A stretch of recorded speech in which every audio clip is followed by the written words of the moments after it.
விதை நெல் கண்காட்சி. கலாம் விதைகளின் விருட்சம் சமூக இயக்கம் சார்பில் பாரம்பரிய விதை நெல் கண்காட்சி மற்றும் வீரியமிக்க நெல் விதைகள் வழங்கும் விழா தமிழ் சங்கத்தில் நடந்தது. தமிழ் சங்க தலைவர் முத்து தலைமை தாங்கினார். சமூக இயக்கத்தின் தலைவர் ராஜா வரவேற்றார். காந்தி மக்கள் இயக்க நிறுவனர் ஞானமூர்த்தி, கலாம் சமூக இலக்கியம் மற்றும் இயற்கை பாதுகாப்பு நிறுவனர் இளங்கோவன், முப்படை முன்னாள் ராணுவ வீரர்கள் மற்றும் வீர தாய்மார்கள் நலசங்க நிறுவனர் மோகன், அறிவுமணி, ஏகாம்பரம் ஆகியோர் முன்னிலை வகுத்தனர்.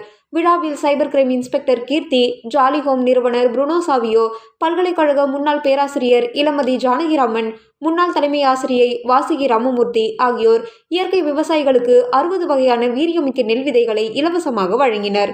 இதில் கலைவாணி கணேசன், ஹேமலதா அசோக்குமார், உதவி பேராசிரியர்கள் ரேகா, பிரேம்குமார், பரமேஸ்வரி உட்பட பலர் கலந்து கொண்டனர்.